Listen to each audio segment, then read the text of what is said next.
Thank you very much, Professor Liu, and thank you, Deputy Director of the Environmental Protection Agency, Ms. Pila. And I much appreciate the efforts of you and your agency to try to deal with this problem. And dealing with it in advance will help a great deal in reducing the damages, and working with the international community will help us lower the amount of carbon that otherwise would be in the air. That is what I want to talk about today, which is the question of policy and what we may need to consider, both to adapt to the climate change we cannot prevent and to help prevent the climate change that is difficult to adapt to. But before I talk about that policy part, I usually need to spend some minutes trying to convince people that there actually is some reason that we need policy. There are still what are called climate skeptics. These are people who often do not accept the views of the Intergovernmental Panel on Climate Change or other groups.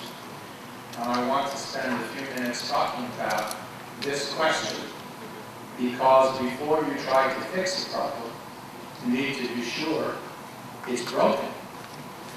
So let me talk about that briefly. And in the first slide, I will remind us of a question I'm always asked by every journalist, by every member of Parliament, minister, Congress, administration in my own White House, which is the science of global warming settled? Is it settled enough for policy? Settled meaning we know it. And I always like to ask my audience what they think first. When I talked in New Zealand about 3 months ago, I asked my audience, and 75% of the people thought that it was pretty clear, pretty settled. When I asked an audience in the very, very polluting state of Texas in the United States, maybe only 7.5% of the audience thought it was settled. So let's see about you. How many people here think that we know a great deal about the science of the global warming problem and that it's settled? How many hands? Only one. Oh, there we go. Come on, don't be shy. I will not call on you. This is not class. Forget the professor talk. Okay, how many think it is not settled? Some of you, okay. How many think it's a very bad question? Why? Because anytime you deal with complicated science, whether it's about human health, whether it's about national security, whether about how to handle a complex economy with multiple factors that cause change, or the climate system, there will be components of it that are well established, that really are settled. I'll show you some. Also, there will be competing explanations where the scientific community is able to narrow down to 2 or 3 possibilities rather than a completely unknown. And then finally, there are parts that are speculative, where we really do not know. For example, it's very, very well established that the world is warming. It is speculative exactly what will happen to precipitation in Taiwan. On the other hand, there are competing explanations as to whether the observed increase in hurricane and typhoon strength is part of the natural cycle or caused by warming of the oceans from greenhouse gases. We'll talk about that later. So you have to be very careful not to be confused by a media and political debate in which people from very strong environmental point of view cite well-established dangerous possibilities, and people from polluting industries or ideological groups in Washington that do not like government telling industry how to do anything, citing the speculative parts, or even the few things that are benefits, and forgetting the rest. And unfortunately, the media very, very often carries the message that there is this big debate between scientists who say dangerous end-of-the-world threat and scientists who say carbon dioxide is fertilizer of green plants, it's good for you. And forget to tell you it also fertilizer of weeds and makes the oceans acidified. So this kind of debate leads many average people to be confused. And what I'll try to do first is sort out quickly some of the well-established from the speculative.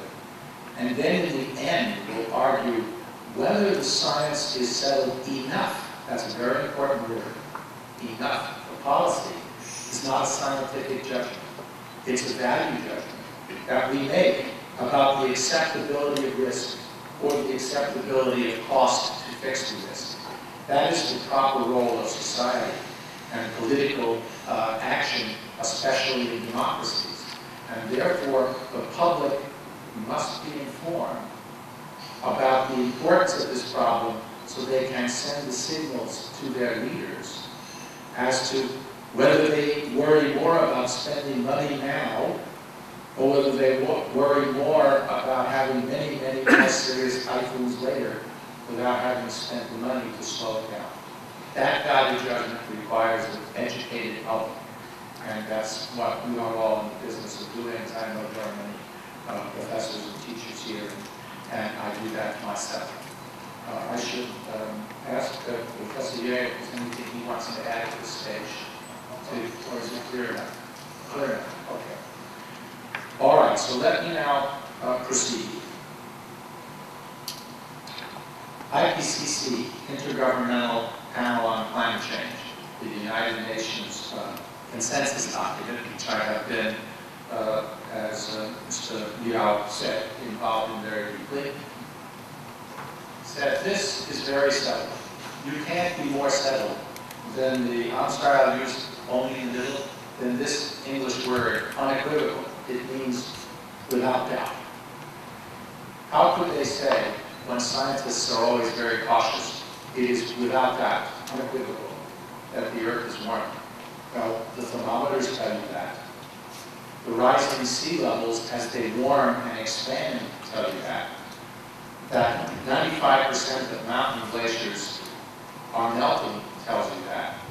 And the work that my wife, Terry Root, does for IPCC, which shows that those plants that are blooming in the spring at different time than they used to, those birds coming back from migration at different time than they used to, 80% of them are doing it earlier in spring, which is consistent with warming and is what we would call a statistically significant signal. So there are so many lines of converging evidence that IPCC said the warming itself is unequivocal. But that is not enough, because how do we know how much of that warming is due to Mother Earth and how much is due to human activities, where we use the atmosphere as a free sewer to dump our smokestack, tailpipe wastes, and the emissions from land use change? In order to sort that out is a much more difficult question that I will only spend a few minutes on, but I can tell you what IPCC said and why. But first, let's look at the unequivocal. That is this slide. This is 0.75 degrees Celsius warming over the last 150 years. This is sea level rise of 10 to 20 centimeters, and this is snow cover decrease. These are all consistent patterns. In climate science, nobody ever looks at one thing and says that proves it or disproves it. That is not how climate science works. We look at a preponderance, a large amount of evidence, looking for consistent pattern and for consistency across different observations and the consistency between observations and theory. There are always going to be exceptions. They do not disprove the basic idea. If a new result comes along that supports the basic idea, it does not prove it either. It just moves the needle toward more likely and away from less likely. And that is how it works and why it is so complicated. I have a new book out in 1 month called Science as a contact sport, remote contact sport, like boxing or hockey. It's that unlike boxing or hockey, in this sport, which is a political fight over what to do about climate change, there are no rules and no referees. There's just the media, the politicians, and the fighters. And so what I'm doing here is trace the 40-year history of how we have come to the point now where the world is ready to take action, but there are still many powerful forces opposing it, and why, and how they operate. So it's a guidebook on how to interpret the complicated debate. It also includes science. It will be available, I'm sure, in Chinese translation, maybe not for another year. It's already on Amazon if anybody is interested. And that's more of a history, although it does the science. I will today very quickly sketch through that so you have an understanding of these questions, but without the depth that you can, of course, do in the book or in my website. Okay, anything else that you want to add?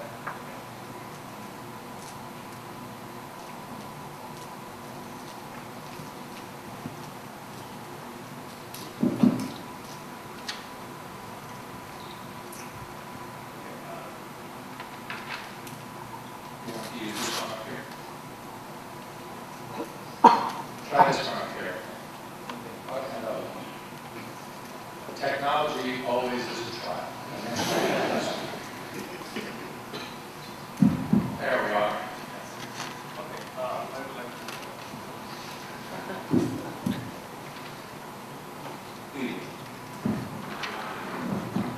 Okay, I would like to just explain my points to this point.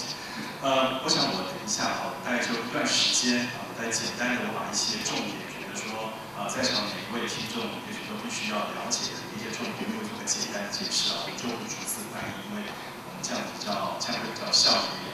刚才斯奈德教授从刚开始说到现在，我想有两个重点第一个是说，他今天当然他要谈的东西主要是那两件事情，就是 adaptation 和 mitigation， 就是有关于气候变迁的调试还有缓解这两件事情。当然他等下会谈到他对这个事情的看法，但是在这个之前他认为必须要让大家知道有关于气候变迁的一些真实的科学力的东西还有冲击所以他刚刚特别提到包含在美国的州，只有7.5%的人认为这个全球暖化这些事情是重要的事情那在纽西兰是80%-90%那他有讲到一件重点是说我们不要为这个政治上面的争议把我们搞混掉，所以他刚才也介绍他的这本在11月即将发行的书，里面特别提到说，他认为在气候变迁的科学这个问题上面，它是一个贴身的运动，就好像是football 或者说像拳击这些，其实互相会有一些政治斗争的因素在里头或者不要被这个东西给搞混了。那提到了两个重点，第一个是科学证据是否已经足够可以作为我们所有实施政策的依据，这是他要谈的一件事情。另外是公众必须要充分的了解这方面的事情，所以呢，这个公众才可以对他们的政治领袖，包含像立法委员或者说像这个政治方面的领袖、行政官员，向他们说他们的想法是什么东西那他认为这个背后有一个很重要的因素就是教育，所以今天在座有很多的在教育界服务的教授，还有这个老师们，他会觉得这是一件非常重要的事情我想到这个阶段，向各位做个简单的解释。OK。Thank you very much. I took a photograph because I wanted to use this to show my students that there are all kinds of adaptation. And here we have adaptation to multiple languages. You see it works when people cooperate, use your thinking, you can learn to adapt to almost anything. Not everything in climate, that's not. Okay, let me continue. Now, this complicated, I'll just use the slide, the light in the middle. Sorry about that. So here is the very important question, especially in countries with coastlines, which includes Taiwan, the United States, and many countries, especially small islands. This first blue line represents the first half of the warming of the 20th century, which is mostly due to the thermal expansions of the ocean. We've all heard the expression, the mercury is rising right at the thermometer. So how does it work? Mercury is a liquid. If you heat it up, chemistry forces it to expand. It's in a tube, and if it expands, it must go up. That's how a thermometer works. Well, what's the mercury in the ocean? It's not mercury, it's seawater.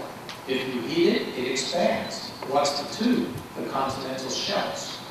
So the ocean level on the globe must go up. Now, not always locally. Sometimes locally, the land is sinking. For example, if you pump water from the bottom, you take away space, the land can shrink, or you pump oil, like in the Gulf Coast of the United States, the land can shrink. And in Newton, where we were yesterday, I noticed that there had been subsidence, and that was not due to global warming, that was due to human activities, removing water from underneath. So then you have two factors. One is a change in the level of the land due to human pumping, and the other is the rise in the level of the sea due to human pumping of greenhouse gases into the oceans, making them expand. Sometimes we call this a synergism. That means interaction. Some synergisms are good, some are bad. This one is bad. And then the interaction occurs. So when we study these problems, we must look at all the factors. And all the factors make it very complicated and very difficult to have every question answered before we need to take action. And that's where the word enough, remember, do we know enough for policy is important. That's where, as I said earlier, we make judgments about whether the risks are serious enough to take action or whether we wait, and if we're lucky, it's not so bad. If it's unlucky, it's very bad. And that's where we are now. So what's the second line, which is much steeper? Notice there's much more increase in sea level rise in the last few decades than the earlier decades. This is not only thermal expansion of the oceans, but it's the melting of ice sheets, in particular Greenland. Because if you melt ice floating on the Arctic Ocean, right, it does nothing to the sea level. It's like melting ice cube in your drink. But if you put an ice cube in your drink, it makes the level in the glass go up. So if you melt ice on land and the water runs into the ocean, or if you chop off a big giant block of ice called an iceberg, when it's on land and it gets in the ocean, that raises the sea level. So it appears now that in the last several decades, there's been a substantial change in the amount of sea level rise due to the extra contribution of Greenland and maybe Western Arctic. Now, Greenland seems very far away from here, but it's very relevant to here, as we will talk about shortly. Let me add a little bit more about the climate today, especially in the United States, where interests in coal burning and big automobiles and a number of other groups are very anxious to prevent climate change policy because they're afraid it will increase the price of energy and hurt their market share. They are correct, by the way, but their behavior is also causing environmental change that hurts small islands, coastal dwellers, people living near typhoons, and therefore this is not something that they can be allowed to do as if it's a right. It requires a political negotiation over the rights of the commons in the world, that is all the public property, to be protected versus the rights of private owners to pursue their interests. And this, of course, is what politics is all about. It's where to put the line between incentives for private rights and public protection when individuals are doing things that hurt others. And that, again, is why the scientific uncertainty plays such an important role, because each side uses the convenient parts to defend themselves. Anything you need to add to that? That wasn't standard.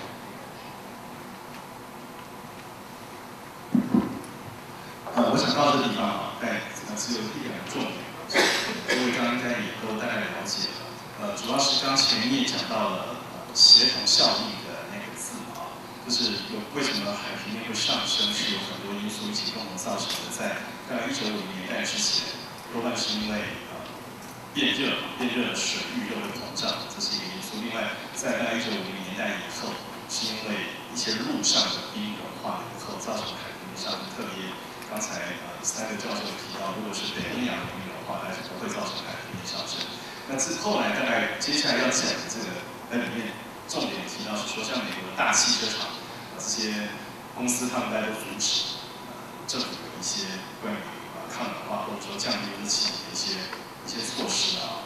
那里面特别谈到说，就是对于这些厂商，对于这些企业他们的对他们的诱引啊，这东西也设法要跟一些对于公众安全或是整个更大范围的东西的这种在跟公众的利益有关的这些因素把它结合在一起。大致上，它的意思是这样。Thank you, President. So the last picture I showed you was from IPCC, the unequivocal, which stopped in 2005. Here's results through 2008. And this is very, very controversial in the United States. The Republican members of the Congress who are opposing climate policy always cite this information to say there's no problem.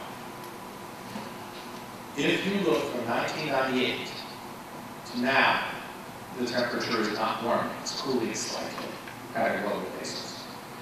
Therefore, they say, they have falsified, meaning proved not true, global warming, because carbon dioxide and other greenhouse gases have increased in the last 10 years, yet the temperature has not. I was asked this question by a congressman who opposes climate policy. And I told him that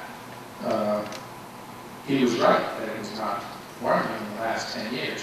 But when he said, therefore, he disproved climate policy, there was no therefore there.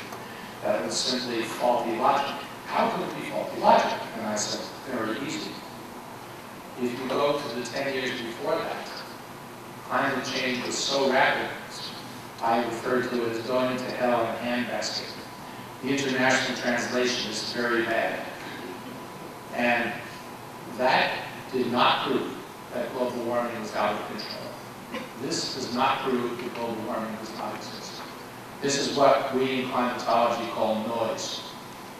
That the natural variability from one decade to the next, just due to natural factors, the exchange of energy between the big reservoirs, the atmosphere, the ocean, the ice sheets, the ecosystems, takes place so that from decade to decade, the variability is as large or larger than the human trend. But over a 30-year period, the human trend is, as IPCC said, unequivocal. So it's irrelevant. Yet it is given continuous attention by the opposing political forces in the United States and elsewhere, and carried by the American media as if it were somehow a counterbalance to mainstream knowledge. There's an expression in political reporting called fairness balance. If you get a Democratic Party member to speak, you must get a Republican to answer. And when you have politics with two parties, that is correct.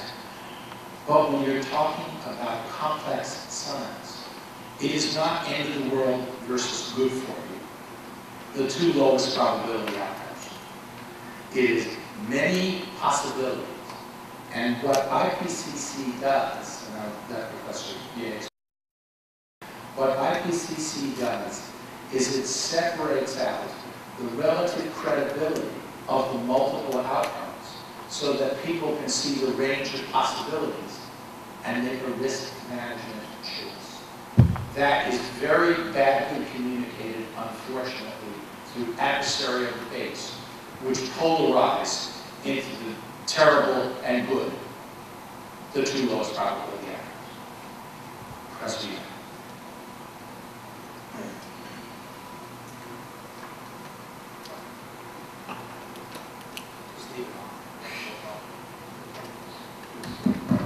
OK 因为这个地方刚才3个教授讲这个大概会是后面的一些重点所以大概稍微解释一下。因为在美国的制度里面，国会在辩论的时候，共和党的人说了以后，民主党人要回来，我们民主党说要不能来回来，就是这个两党之间的辩论啊。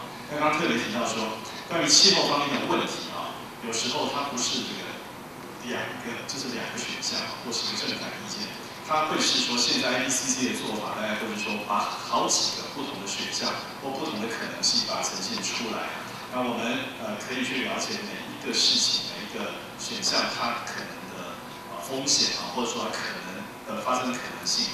那我们就去针对这个东西来做一些风险的管理等等啊。所以它是说以科学的这样的做法，其实和现在政治上面的辩论的这样的制度，其实中间它是不契合的，所以这也造成了一些问题。Thank you. Now I asked about how can we tell how much of this is due to natural variability and how much to human activities. This slide shows you the unequivocal from the IPCC. The red line is an average warming rate over the whole period, shorter period, and shorter. Just like the sea level rise, you will notice they are upwardly sloping. So in 150 years, there's the warming rate.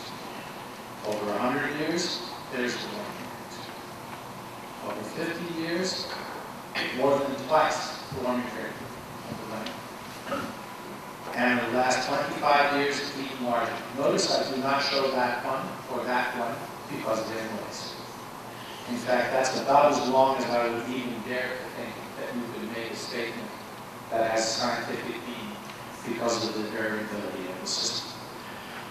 This is what we call a fingerprint of human activities. It does not prove it, but it increases support. I'll give you an example of another fingerprint. There are many people who believe this is natural. It's caused by energy output changes from the sun. All right?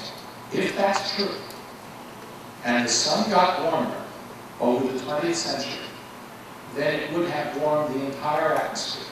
The stratosphere, where ozone is, the upper atmosphere, where our tops of our clouds are, the middle atmosphere, and the ground. If humans did it, according to our models, the stratosphere, where ozone is, would get cooler, not warmer, and the lower atmosphere would warm. Why would the stratosphere cool? Ozone depletion is half. The other half is the greenhouse gases cool the stratosphere for complicated reasons, but it's very well established. So what fingerprint happened? Did the whole system warm up, or did the stratosphere cool and the lower atmosphere warm? The latter. Therefore, the fingerprint was not natural change from the sun, it was human change. That's one of 5 fingerprints. The computer models predict the middle of continents warm up more than the middle of oceans. Did that happen? Yes. They predict low latitude continents warm up more than high latitude continents. Did that happen? Yes. They predict that night warms up more than day. Did that happen? Yes. It's upwardly sloped. The probability that all of these coincidences are disconnected is less than 1 chance in 10. Therefore, IPCC said it is very likely, meaning greater than 90% chance, that most of the warming, at least since 1970, is due to human activities through greenhouse gases.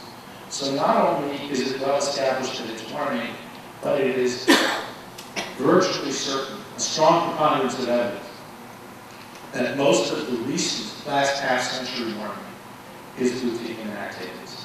That was the conclusion, based upon multiple lines of evidence. It is very frustrating to me, as a scientist, that I never get enough time when I'm on a media program to explain that in more than 10 seconds. It is very difficult to explain preponderance of evidence in 10 seconds. And then they give 10 seconds to somebody from the coal industry to say it isn't true, and everybody's confused. Professor.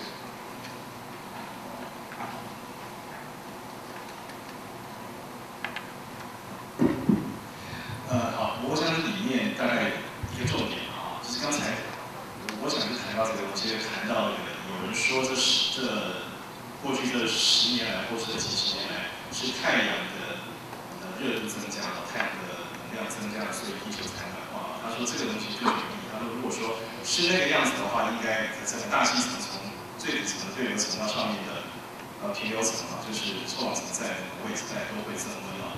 那如果说是人为活动造成的话，上面是会降温，下面是增温的，我们这个对流层增温的。所以呢，它经过观测之后证明了不是太阳的辐射这个增加了造成的全球增温，是人类活动造成的。刚举这个例子啊，所以他举说像这样的论证的话，所以IPC 才可以说这样论证的错误几率是低于10%的，所以它90%以上很有可能是人为活动造成的啊。那他也讲到说，像这些很复杂的东西，在跟政治人物之间在谈的时候，他通常只有10秒以下，是这个比喻啊，这10秒钟以下其实也可以讲，他这种事情在10秒之内是讲不清楚的啊。